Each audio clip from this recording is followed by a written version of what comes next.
Last week we started this series where we are in the book of Ecclesiastes, or studying through portions of it, and we titled the series Longings because that's really what this whole book is all about. What the author is doing, and it's Solomon, King Solomon, the son of King David. And this is Solomon. He's been king, and it's later on in his life. And what Solomon is doing is he's coming back and he's saying, let's talk about the longings in your life. First of all, everybody has longings. Everybody. If you've got a pulse, if you've got a heartbeat, you have longings in your life. And you remember what we said about a longing. A longing isn't just a want. And it can't even be simply just defined as a need. A longing is an ache of the soul. And the thing about our longings, most of them, is that we can relate because there are universal longings to every human heart. That's why last week when we started in chapter 1, we started by saying, look, let's talk about the longing for peace. Let's talk about the longing where we want our lives to be at rest, even in the middle of all the mess that's going on around us, even in the frustrations of our world. Let's talk about that longing for our lives to work the way that we think they should work, to be the way that we think they should be. And everybody in the room can raise their hand and go, that's me. Solomon says there are certain longings, and he's addressing them throughout the book. He's raising different longings in each section. He says there are certain longings that everybody in the room can relate to, everybody in the world can relate to, universal to the human heart. And everybody is driven to satisfy those longings. You know what they're like? It's like a tickle in the back of your throat. You know what I'm talking about? It's in that moment when everything is quiet and you start to feel it and you go, I don't want to cough because it's quiet and I don't want everybody to turn and look at me. And so you try to ignore it. You try to do everything that you can. But the more you ignore it, what happens?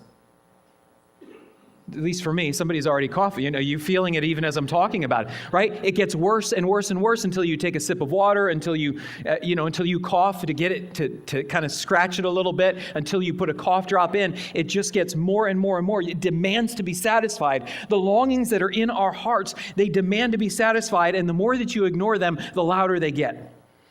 Your longings are the reason that you get out of bed. They're the reason that you spend your time the way that you spend it, your money the way that you spend it, your energy the way that you spend it. You are trying to satisfy those longings, and yet Solomon says, and this is everything that he's driving after in this book, he says, yet every single one of us, no matter what you think of him, you can relate to Tom Brady.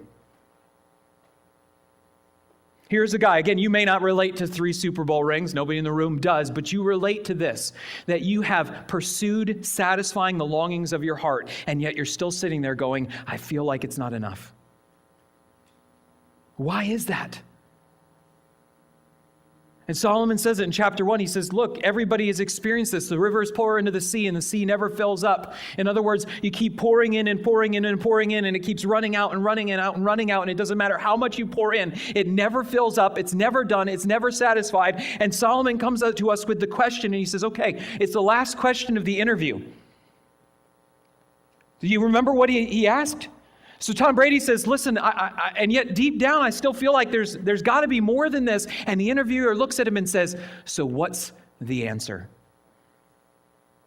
And that's what Solomon's doing. One of the frustrating things about the book of Ecclesiastes, I think it's one of the reasons that people don't read it, is it's not a book of answers. It's a book of questions. In fact, I heard one pastor talk about it, and they said, you know what, this could be actually the first book of the whole Bible. Because it raises all the questions. Doesn't give you any of the answers, but it raises all of the questions.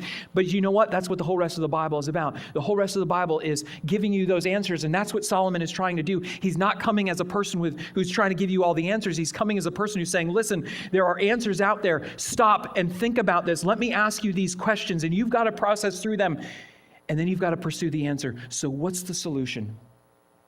And that's what we're after together. But if we're going to get there, we've got to go through the questions, which is what we're going to do together this morning as we look at the next longing of the human heart together. Would you stand with me? We're going to read this together.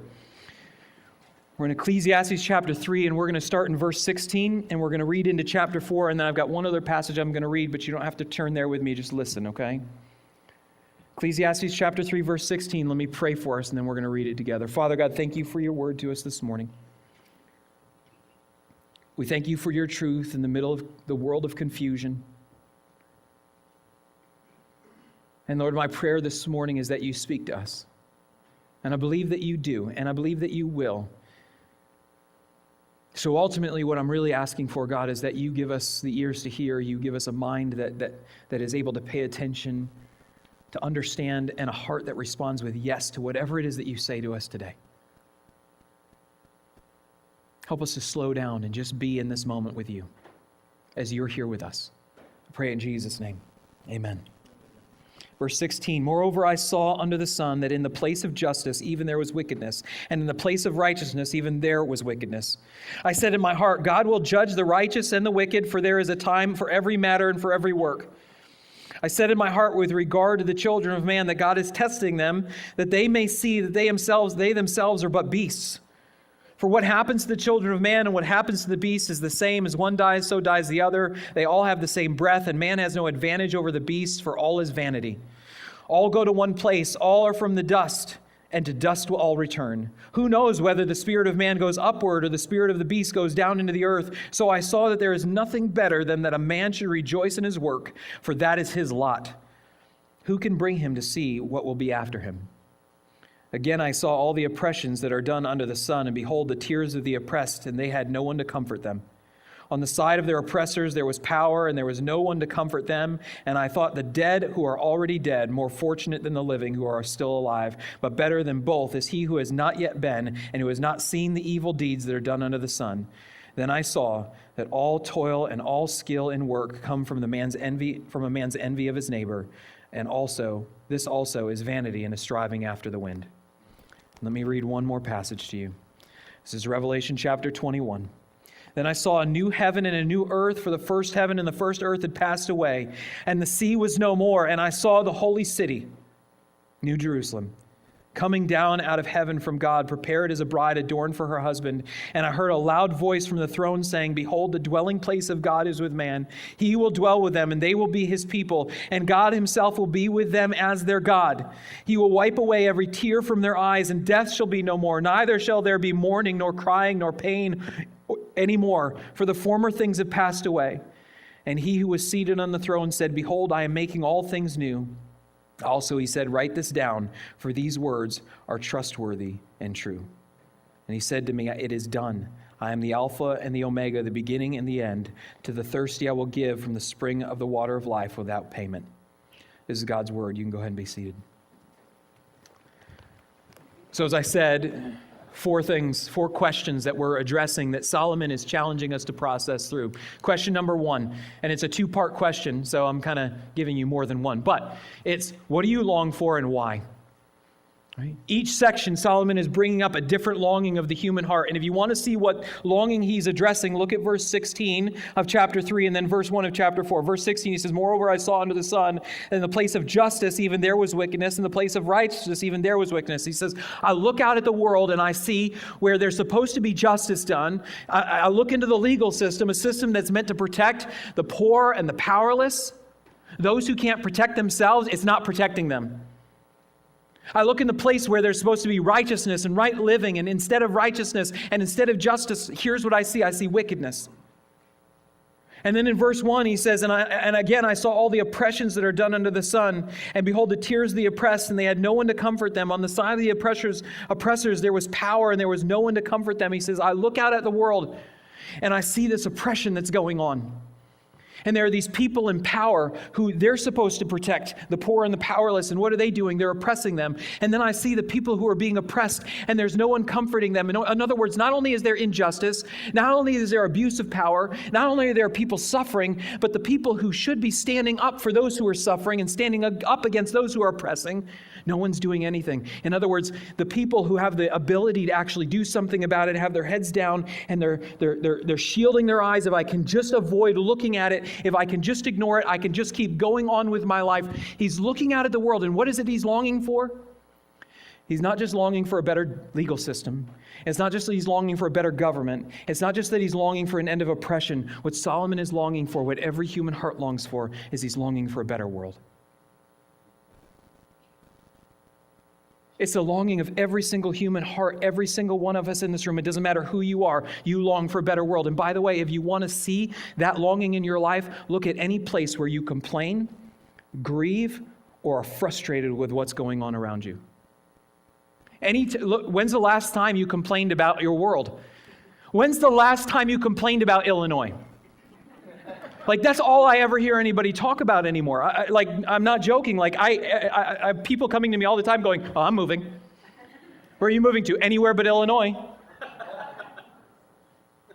Right? I mean, so when's the last time you complained about taxes? When's the last time you complained about the price of things? When's the last time you complained about traffic? When's the last time you complained about politics?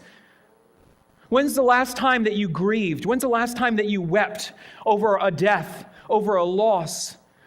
Whether a relational loss or a job loss or a financial loss or a loss of health, when's the last time that you were just straight up frustrated with the things that are going on around you? Every time you complain, every time you shed a tear, it is your heart saying, I long for a better world.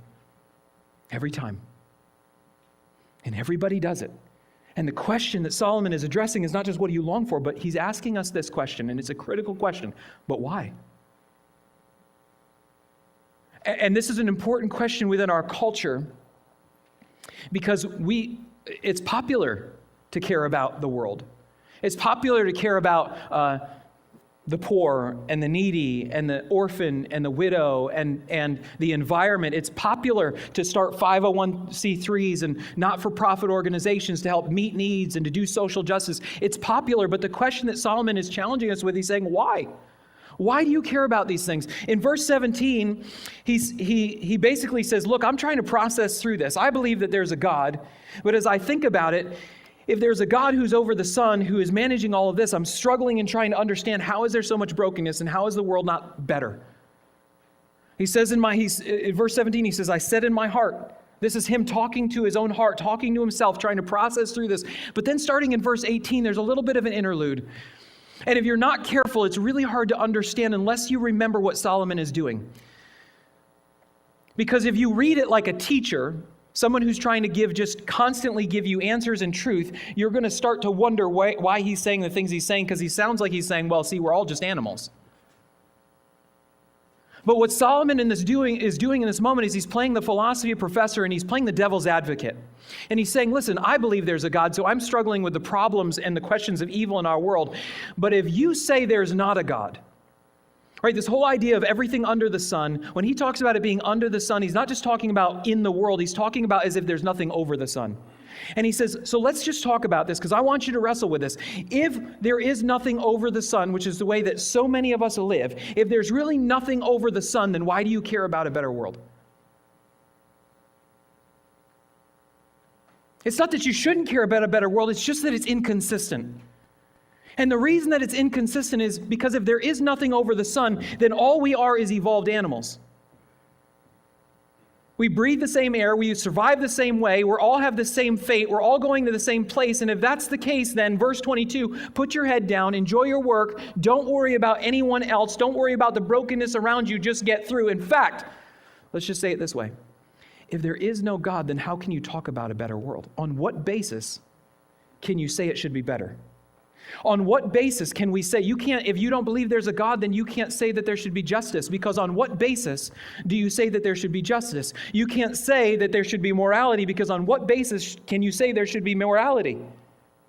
There's the only way that you can talk about a better world, the only way you can talk about right and wrong, the only way that you can talk about justice and injustice is if there is someone who is actually over the sun.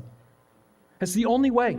There's a man who recorded a time when he went to an anti-war rally during the Vietnam War. And from my understanding, a lot of times at the rallies, they would just have an open mic and people could get up and say, here's what I'm thinking. And he recorded about one speaker who got up and who said, how many of you believe in God?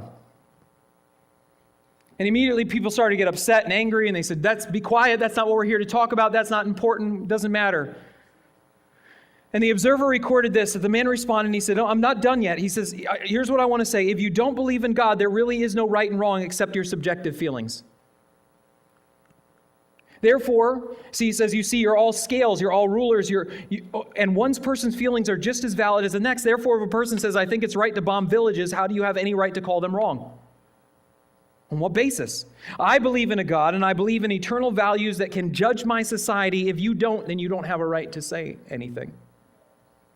One person raised their hand and said, well, wait a minute. Here's how we define right and wrong. You can do whatever you want as long as it doesn't hurt anybody. And the speaker said, really? Why? He said, well, you can't have a society if you don't care about other people. And the speaker responded and said, on what basis do you believe that society should continue? On what basis should we care about other people? And what basis can we say that it's wrong to hurt other people as long as it benefits you?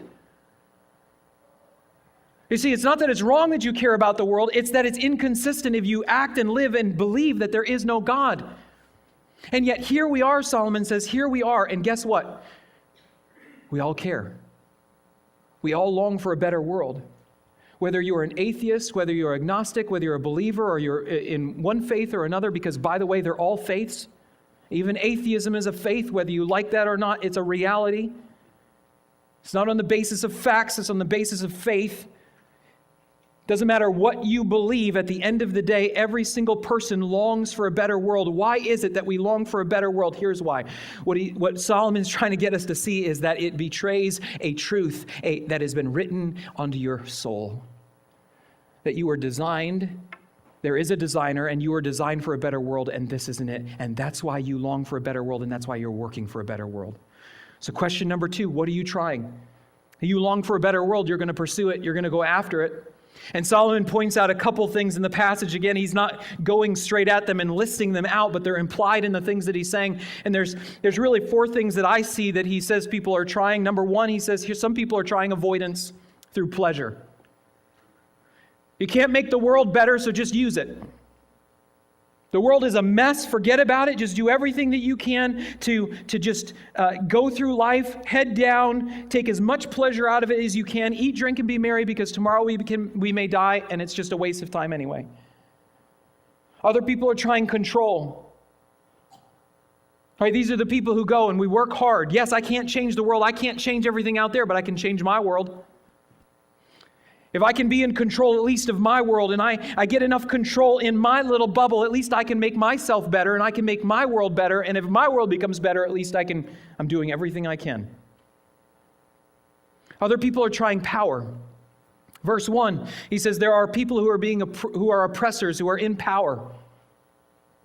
And those people who are in power, nobody's standing up against them. And so there's some people who say, I will fix the world. We'll stand up to the people in power.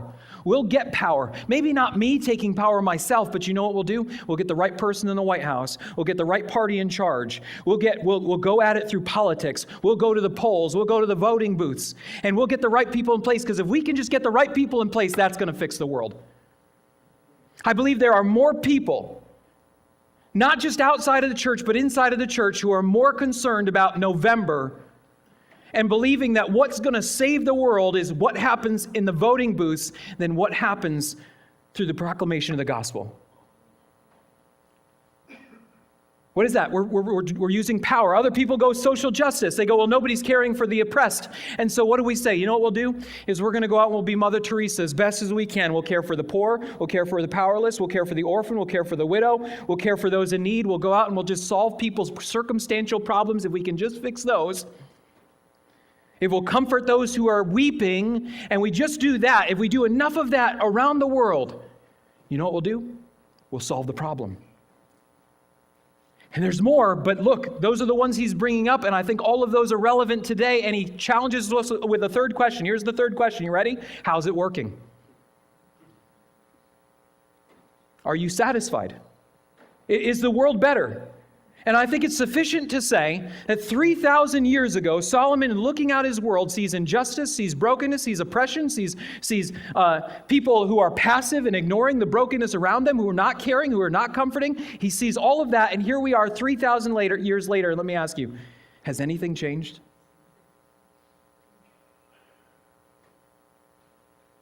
If you think it has, you're blind. And you're not looking out, and you're not seeing the world as it really is. Why? Because look at the legal system, and there are injustices throughout it. It's broken.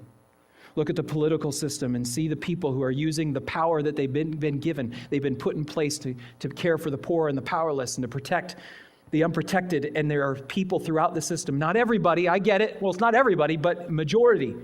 Many, many people who are using their power for their own profit, who are oppressing the oppressed. You see people who have the ability to go and care for the poor and the powerless, and what are they doing? Their heads are down, and they're just focused on their own world. If I can just enjoy and have pleasure and I'm not going to worry about all those other people out there. Forget about them. We see injustice. We see hate. We see political division. We see violence, we see genocide, we see war. We still live in a broken world. Everything, Solomon is saying, look at everything that we're pouring in, all the things that we're trying, all the energy, all the time, all the money, all the resources. And what's it gotten us? And see, there's only three possible responses to that point. Either response number one is embrace hopelessness. It's verse 2 and 3 of chapter 4 where he says, it'd be better to just be dead. The dead are better off than we are. Or you know what, better yet, it'd be better to have never been born. That's verse 3. Embrace the hopelessness of it because it can't ever be fixed. It's not ever going to get better. We are hopeless. Option number 2, embrace insanity. And you know what insanity is? Let's just keep pushing the stone up the hill. It keeps rolling back down, but darn it, if we do it again, maybe this time. Let's just try it again. Let's just keep trying the same things. We'll push it up and it rolls down. We push it up and it rolls down. We push it up and it rolls down. We vote again, put somebody in office. We vote again, we put somebody in office. We throw more money at it. We keep trying the same things over and over again. Embrace insanity. That's the second option. Or option number 3 is realize that the reason that it's not working is because there is a solution, but we're actually not trying it. That's the third option. Now, Solomon doesn't give us the answer. Again, he's asking the questions, but I think he implies the answer. And I think he implies it in verse 4. Now, most people look at verse 4 and they go, well, he's transitioning thoughts here. True, but a transition isn't a complete disconnect from what everything else he's saying. He's just moving from what he's been saying on to the next thing. And I want you to look at verse 4. Because look at what he says. He says, then I saw that all the toil and all the skill and work come from a man's envy of his neighbor. Now, just stop right there. Is this a complete break from everything he's been saying up to this point, talking about all the brokenness in the world, and now he's just talking a completely separate brokenness? No, I think he certainly is moving on, but here's what I see him doing. He's saying, you want to know why it's not working? Because we think about the problem in the wrong way. We're trying to solve the problem in the wrong way. We're doing it in the wrong direction. See, what we think is the problem is out there. We think the problem is external. And when you think the problem is external, what do you try to do? You try to solve the problem with externals. You go, well, if we just get the right things in place and we put the right things in order, then it'll solve all of the problem. And Solomon goes, you know what the problem is? The problem isn't out there. The problem is in here. He says, I look at what everybody does, all the toil and all the skill and work. Where do they come from? He says, everybody can relate to this. You know what we live by? We live by envy. In some way, shape, or form, our lives are driven by envy. Now follow me with this for just a second. When you live by envy, you know what you're forced to do? You're forced to live by comparison. Right? I'm comparing myself to you. And when I'm comparing myself to you, what I'm trying to do is I'm trying to find my sense of significance in being better. If I can just be better than you, if I can just have more than you, it's not that I want the same, I want more. If I can have more, then I'm more significant. I'm better. If I have less, then I'm insignificant. This is why, quite frankly, we have a hard time celebrating people's successes. And when people fall, deep down inside, you may not throw a little party outside, but how many times have you seen someone fall and you feel a little bit better about yourself? Because you go, oh, there was somebody they were up on their high horse, and now look at them. I feel a little bit better about me. Why? Because we're driven by envy and we live by comparison. Now think about this. When I live by comparison, finding my significance in being better than you, do you know what that leads to? It leads back to chapter 4, verse 1. Again, I saw all the oppressions that are done under the sun. You see, comparison leads me to internal oppression of you, because in order to lift myself up, I have to push you down. And if I push you down on the inside, what's the likelihood of it flowing out into my relationship with you? He says, you want to know where it all comes from? Here's where it comes from. It comes from the inside. And see, what we're trying to do is we're trying to solve the problem from the outside in, but you can't solve the problem from the outside in. It's got to be from the inside out. You've got to go after the root. You know what we're doing is we're treating symptoms, not the disease. And you cannot cure the disease by treating the symptoms. You cure the symptoms by killing the disease. He says, what's the solution? Go back through the whole thing. He says, go back to Genesis. God created the heavens and the earth, and he created it, and it was good, and it was good, and it was good. But then Adam and Eve chose to throw off the authority of God, to take control of their own lives. And the moment they did that, their relationship with God was broken. They were broken. Their relationship with each other was broken, and so was the world. What is the source of the brokenness in our world? It is not circumstantial. It is not external. The reason that our world is broken, the reason that our world is dysfunctional is because of the sin that lives in this inside of every single human heart. And the only cure for that is not external. The only cure for that is not something you can do. God said it from the very beginning, in the moment of sin, in the middle of Genesis chapter 3, God said, here's the solution. The cure is the gospel. Because God said in that moment, he says, you know what I'm going to do? There's going to be a descendant that's going to come, a seed that will come through these two. And that seed is going to come, and you know what he's going to do? He's going to destroy the enemy. He's going to crush his head. Later on, we find out in Isaiah chapter 53 that the way that's going to happen is in a way that we would never have expected. That this descendant is going to come, and he's going to crush the enemy by actually taking our suffering that we deserved on himself. That he's going to be wounded. But get this, Isaiah 53, by his wounds, we're going to be healed. And that's exactly what happened, that when Jesus came, he came to seek and save that which was lost. He came into the middle of the brokenness of this world to rescue and save it. That he went to the cross, not by force, but by choice. That he went to the cross and he chose to lay his life down in our place. He said it, no one takes my life from me, but I lay it down. And that he went and laid down his life, the perfect sinless life of the Son of God, who took your place, who took the totality of the judgment that you deserved for all of your sin, past, present, and future, on himself. He suffered, died, was buried, but he didn't stay dead. He said, if I lay my life down, I have the power to raise it back up. And he took his life back up, and he conquered sin, and he conquered death, so that everyone who would believe in him should not perish, but should have everlasting life, so that the brokenness of this world would be healed. But where does it start? It starts in you. It starts with the gospel entering into and transforming your life, that for everyone who believes in him, that we're saved right back into a right relationship with God. And God is remaking us. In fact, he's remade us, and he'll finish what he started. But Paul says in 2 Corinthians chapter 5, verse 17, he says, anyone who is in Christ, get this, is a new creation. You want a better world, it's not going to be fixed by little band-aids. It has to be fixed by the power of God. And the only power of God to do that is the gospel itself, that comes in and transforms and changes us from the inside out. And get this, he rose again. He ascended back to the Father. And one day he is coming back again. And when he comes back again, Revelation chapter 21, he's going to finish what he started. There will be a new heaven, and there will be a new earth, a new creation, and you will be made complete. Sin will be vanquished from your life. Sin will be vanquished from this world. And we will live in a world that isn't just better. We will live in the world that is perfect. And it's made perfect because of God and his presence in it forever and ever and ever. All of the oppression, all of the brokenness, all of the tears, all of the sin, all of it will be gone forever and ever and ever. And it's the most wonderful hope that we can cling to in the truth of the gospel. But hear this. God didn't just give us that hope so that we could hold out for it.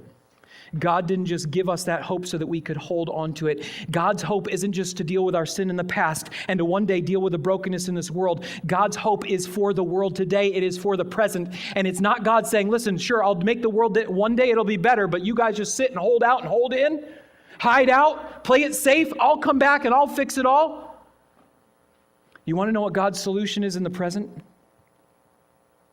It is the church sent on mission to the world, driven by the hope of God, knowing that one day that will come, but we don't wait sitting on our hands for that to come. We work today to bring the reality of that hope and the reality of his kingdom into the present brokenness of this world. Jesus didn't call for the church to sit and wait. Jesus called for the church to go. How does the world become better? It becomes better when the church gets a life. It becomes better when the church becomes awake and alive and committed to the mission of Christ. To say, no, we're not just here to gather. Our gathering is so that we are encouraged as we go. And we go in two ways. And they go hand in hand. You cannot separate them because they go together. We go with the love and the truth of the gospel. When Jesus went into the world, everywhere he went, he made it better. And he made it better in two ways. First of all, he ministered to the obvious felt needs on the surface. He went and he healed the sick. Goodness, he raised the dead. He fed the hungry. He ministered to the felt needs, but he also didn't stop there. It wasn't just like, here's some food, let me walk away. He said, you know what? The problem isn't just that you're hungry physically. The problem is that you're hungry spiritually. You want to be filled. You want to have water that fills you up forever. He says, here's where it is. It's in me. Come and follow me because I'm going to take you there. Because I am the bread of life. I am the water that never runs dry. You want to be satisfied, it's in me. And see, if the church is going to change the world, and every time the church has changed the world, is because it's been doing those two things consistently throughout history. That we go and we meet people where they are with the love of Jesus Christ, and we minister to their felt needs. We take care of the sick, and we take care of the poor, and we take care of the orphan, and we take care of the widow. And we stand up for the oppressed, and we stand up to the oppressor. And we minister with the love of Christ. And we don't stop there because we understand that that is not going to solve the problem, because that is not the solution. The solution is not just ministering to the felt needs. The solution is Christ. And the only way people get Christ is if we tell them about him. In Matthew chapter 25, Jesus talks about the last judgment. And he says, on that day, I will gather the sheep and the goats, and I will separate them, sheep and goats. I will separate them, the sheep on the right and the goats on the left. And I will say to those on my right, the sheep, which are his, come, you who are blessed by my Father, inherit the kingdom prepared for you from the foundation of the world. For I was hungry, and you gave me food. I was thirsty, and you gave me drink. I was a stranger, and you welcomed me. I was naked, and you clothed me. I was sick, and you visited me. I was in prison, and you came to me. And then the sheep will respond, and they'll say, when did we do that for you? And he will say, I tell you the truth, when you did it for the least of these, my brothers, so you did it for me. We go to the hungry, and we feed them. Not just with physical food, though we certainly feed them with physical food. We feed them with the bread of life, with Christ himself. We go to the thirsty and we give them water to drink, not just physical water, but we give them the water of life. We go to those in need and we meet them where we are, and we give them the greatest hope of all, which is the gospel of Jesus Christ, who lived, died, and rose again so that they might be saved and that the world might be healed. You long for a better world, and Jesus says, that's why you're here. And now here's the question. Will you go? Will you go? 3 quick things. Number 1, and you need to pray about this, but number 1, it starts, you want to see the world better, it starts with your heart being changed. And listen, if you've never trusted in Jesus Christ as your Savior and Lord, today's the day. You will never change the world without Christ having changed you first. And if you don't know what that means and you want to talk about it, I will talk to you afterwards. Come up, get me, grab me, we'll talk. There's nothing more important than this. It's not worth being Tom Brady and going, who knows? Second, God's call in every single one of our lives is to go. And you've got 3 ways that you can actually commit to going this morning. Number 1, sign up for a mission trip. 15% off all the trips this weekend. If you sign up today, you get 15% off the trip, and there are opportunities all over the place. Talk to Justin, find out what's going on in Guatemala. Sarah and I are planning on going on a trip this next year as well. Sign up. Let's go. Number 2, talk to Leslie Wiseman. You don't have to go on the mission field. You don't have to go to Africa, though you certainly can. You just have to walk out these doors. God has opened up a mission field for us in District 202. We have a lunch buddy program. We have 13 people that have signed up who are going over and meeting with students. I have a student myself. I go over every Monday. Tomorrow morning, I'll be meeting with my student. We get out, we eat lunch, we play Connect 4. He's in 2nd grade and he beats me. and we talk and we get to know each other, and I pray for the day when God opens up the door in his life and in his family's life. But right now, it's just loving him. There's opportunities right here, right now. Talk to Michelle Ivanek. Go join in to Lakewood Nursing Home. Or number 3, get serious about your neighbors. And I'm not just talking about your neighbors like who live next to you, though certainly those are your neighbors. I'm talking about anyone's life who intersects with yours. God has intentionally put you there. It's time to get serious about praying for them and looking for the opportunities to share Jesus with them. You are there, and how can they believe if they haven't heard? And how can they hear if no one tells them? And how can anyone tell them if they've never been sent? The answer is we have been sent. The only way they're going to hear is if you actually talk to them. Listen, you can get up and you can walk out and you can end today and go, well, that was great. That must have been for somebody else. Or you can listen to what God has to say to you and go, this is for me.